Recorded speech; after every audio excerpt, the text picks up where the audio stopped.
Oke guys, balik lagi. Jadi setelah syuting yang tadi aku bikin video lagi ya. Aji mumpung dah lagi di setup sekalian aja ya. Jadi dibikinin video-videonya. Ya, yang kemarin aku bahas ada mesin premium yang mahal-mahal gitu kan ya. Ceritanya mahal lah, anggaplah mahal ya. Kan banyak juga yang sultan-sultan yang nonton nganggap itu receh ya, ada juga. Tapi menurutku mahal. Tapi sebelumnya perkenalkan, aku Pike. Selamat datang di channel Tukang Tato. Ini adalah review lagi mesin GTX Pen. Sebelumnya udah pernah aku bahas di video yang lagi bikin mandala gitu, tapi kurang mendalam ya, karena sambil nato nggak terlalu fokus gitu. Ini mesin dibilang premium bisa, tapi di kelasnya, kelas Taiwan ya. Kalau dari kemarin kan kita bahas mesin Eropa, mesin Amerika. Sekarang kita bahas mesin Taiwan. Jadi GTX Pen ini adalah merek dari Ava Tattoo Supply. Ada di Indonesia juga, distributor resminya si King Tattoo Bali dan Lins Tattoo Supply. Itu mereka adalah salah satu distributor resmi di Indonesia untuk menjual produk ini. Ini adalah mesin tato pen yang udah agak lama, rilisnya sekitar 2019 awal. Jadi sekitar sudah setahun setengah lah kurang lebih aku pegang, atau 2 tahun lah, hampir 2 tahun kurang lebih udah. Soalnya mau penghujung 2021 kan kita ini sekarang. Ya, ini aku jarang banget pakai, jujur aja jarang banget pakai. Karena dulu beli ini cuma buat ditaruh doang di studio yang di Jakarta. Terus kebetulan pas kita pulang dari Jakarta ke Bali, kita balik lagi ke Bali, ini mesin kebawa di alat tatoku. Keselip gitu loh, lupa masukin aja, padahal ini mesin yang harus ditinggal di Jakarta, di studio yang di Jakarta guys. Tapi ada baiknya juga, aku jadi bisa nge-review mesin ini ke teman-teman. Jadi mesin pen ini ditenagai motor juga di dalamnya, dan ini bisa dibersihin gripnya, jadi bisa dimasukin autoclave untuk gripnya ya, gampang banget dibersihinnya. Cuma agak seret aja nih bukanya karena masih baru banget, karena jarang pakai. Jadi kayak gini. Ini adalah dinamonya di sini, dia ada barnya dan ada untuk panjang pendek jarumnya, jadi bisa dimasukin ke autoclave. Untuk masalah SOP untuk ngebersihinnya sangat mudah, dan gripnya tuh besar di bawahnya ya, kayak mirip FK Iron Sion gitu, sangat besar lah menurutku sih. Aku aja udah nganggap ini gede loh, pas sih buat tanganku. Tapi kalau buat si Lala, kan Lala pernah juga pakai ini buat belajar, katanya kegedean gripnya. Oke, kita langsung ngomongin ke teknis lainnya, spesifikasinya. Yang lain tuh bahannya luarnya ini dari besi semua ya. Ini depannya ini aluminium, terus gripnya besi. Besinya lumayan tebal ya, sekitar 0,3 mili lah kurang lebih. Enggak sih, 0,8 mili, hampir 1 mili lah kurang lebih untuk tebelnya besinya ini. Jadi lumayan agak berat mesin ini, tapi nggak seberat koil. Kalau kalian suka mesin-mesin enteng ya, menurutku ini nggak cocok karena ini agak berat menurutku. Jadi aku pernah pengalaman atau ini nato full back piece 2 kali. Sekali full back di Jakarta, sekali full back di Bali. Sekitar 5 jam pakai, aku udah pegel banget. Fungsinya mesin ini all rounder ya. All rounder tuh apa sih? Bisa di semua hal basically, karena stroke-nya 3,5 mili. Jadi bisa ngegaris, bisa dotting, bisa stippling, bisa coloring, shading, blocking, color packing gitu, semua bisa. Multifungsional mesin ini. Dan kelebihannya harganya masih di range premium menengah ke bawah ya, karena gampang banget semua orang bisa beli menurutku dengan harga range-nya tuh sekitar juta, hampir 3 juta lah kurang lebih ya.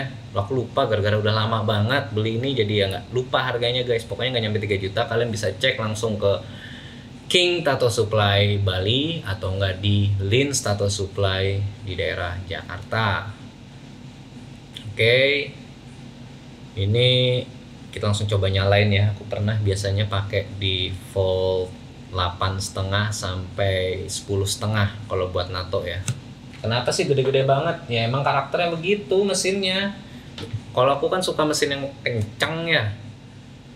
Jadi ya aku sih pakainya segitu, tapi kadang ada yang pakai 7,5 8,5 aja udah enak kok ya, tergantung lagi ke tangan masing-masing. Nih seret banget ya nih, gara-gara ininya emang bagus banget ya dari Bishop nih kabel RCA nya di speed 9,5. Nih suara mesinnya guys, lebih berisik daripada Bishop, lebih berisik daripada Bishop kok, tapi nggak senyaring hybrid atau mesin ya, berisik banget menurutku untuk kelasan rotary.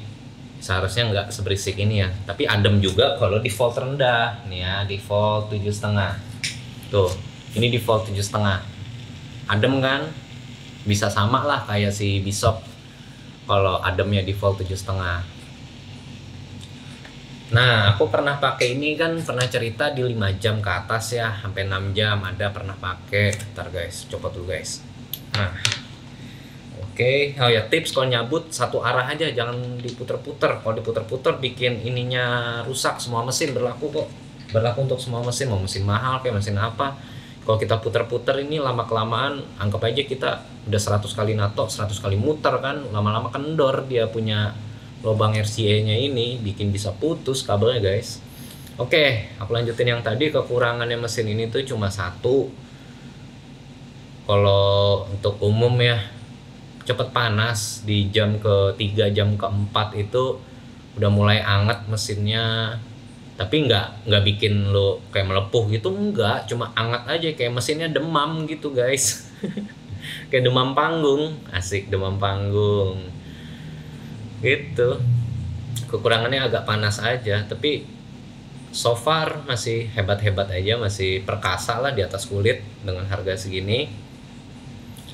Kayaknya ini nggak ada chipnya, menurutku ini benar-benar pure dari kabel power supply dicolok ke sini langsung ke motornya, nggak ada chipnya aku rasa. Soalnya dengan harga segitu mau dipakai teknologi chip kayaknya mahal banget, nggak yakin aku. Ini sih rekomen banget buat yang mau punya mesin rotary pen, harganya nggak terlalu mahal dan bisa untuk diajak kerja sama dengan baik. Maksudnya kayak mau diajak kerja 5 jam 6 jam nih masih kuat, masih awet. Aku belum pernah nyobain lebih dari 6 jam. Terus ya cocok lah. Kalau takut beli mesin mahal-mahal gitu, ya beli yang ini aja, nggak masalah. Fungsinya toh sama, ngedorong jarum aja. Yang penting kan balik lagi ke tangan, skill kalian masing-masing. Intinya kan cuma nge-stretch, tusuk yang pas, jangan sampai miring, jangan sampai kedalaman segala macem. Itu aja biar nggak sobek ya kan. Sisanya kan kalau kalian SOP tahu sendiri kan gimana. Ya dibungkus, mesinnya di cover, kabelnya di cover, nggak perlu aku jelasin di sini karena aku udah pernah bikin videonya udah lama. And then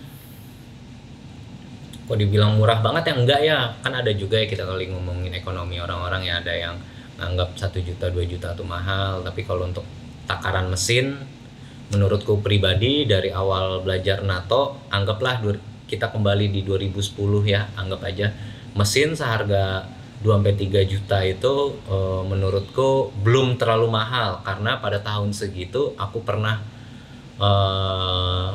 datang ke Tattoo Supply di Jakarta yang dulu terkenal banget H2000 ya kan.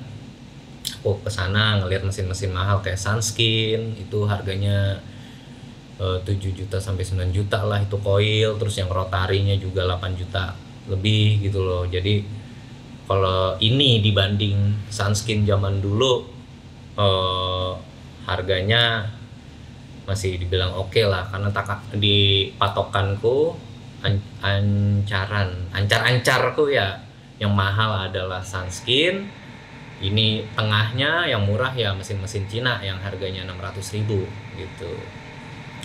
Dulu tuh banyak ya guys, ini sedikit cerita ya. Dulu tuh banyak tato artis di Indonesia, nggak aku pungkirin, aku sendiri juga salah satunya make mesin Cina yang harga 500 sampai 1 juta tuh. Itu hoki-hokian loh. Kadang kalian dapat yang bagus banget tuh, awet sampai detik ini ada. Aku juga ada tuh teman yang masih pakai mesin kopinya Stealth itu kan kalau nggak salah merek dari Australia, nggak salah dari Aussie lah pokoknya, karena orinya 5-6 jutaan, terus di copy lah sama Cina dijual 500 sampai 800-an. Gue yakin kalau yang nonton tato artis lama pasti tahu mesinnya kayak apa, yang kotak hitam yang ada pelatuknya gini tuh, rotarinya tuh enak banget tuh buat shading dulu ya, buat zaman itu dulu bandel banget itu mesin, sumpah buat shading halus banget jadinya, enak gitu loh. Kalau hoki-hokian dapat ya, ada yang nggak hoki mesinnya berisik, baru sebulan pakai rusak gitu ya, karena namanya juga udah pabrikan kan. Nah ini juga mesin pabrikan nih guys, bukan handmade kayak kemarin semua itu aku ngomong Bishop itu walaupun pabrikan tapi dirakitnya pakai tangan. Ini ngerakitnya yang bagian sini udah kayak pakai mesin semua nih, udah plak gitu. Cuma sisanya ngerakit yang kayak gini ya masih pakai tangan manusia. Assemblingnya cuma beberapa part aja yang pakai tangan manusia, kayak nyolder doang paling, kan pasti ada solderan di sini. Gitu, belum aku bongkar tapi aku berasumsi doang ya. Jadi gitu sih guys cerita zaman dulu tuh, ada banyak lah tato artis pakai mesin Cina tapi keren-keren banget. Dulu zaman Dragonfly ori kan harganya gila banget. Terus ada Cina bikin ngopi cuma harganya 500 sampai 1 juta tuh. Ada juga dapat yang hoki bagus, ada juga yang dapat nggak hoki yang jelek gitu. Sama satu lagi, jika kalian mendengar suara seperti ini, itu adalah mesin airku nyala. Jadi tempat podcastku di kananku ini ada mesin jet pump guys, mesin air dari sumur. Jadi nggak apa-apa lah ya, anggap iklan-iklan dikit. So gini aja untuk review mesin Ava GTX Pen ini.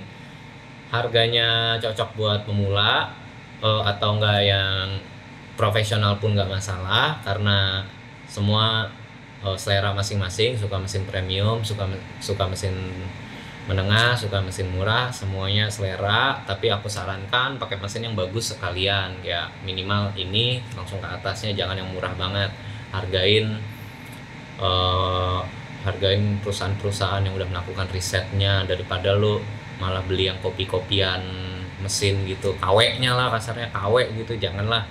Soalnya sayang banget, perusahaannya udah berusaha bikin mesin sebagus itu terus dikopi sama orang, perusahaan-perusahaan di Cina ya kan, dikopi terus kalian beli, kalian dapat yang jeleknya ya kan, kalian yang rugi juga, sama yang rugi juga perusahaannya juga yang bikin research semuanya ya kan. Semoga kalian ngerti lah apa yang aku maksud.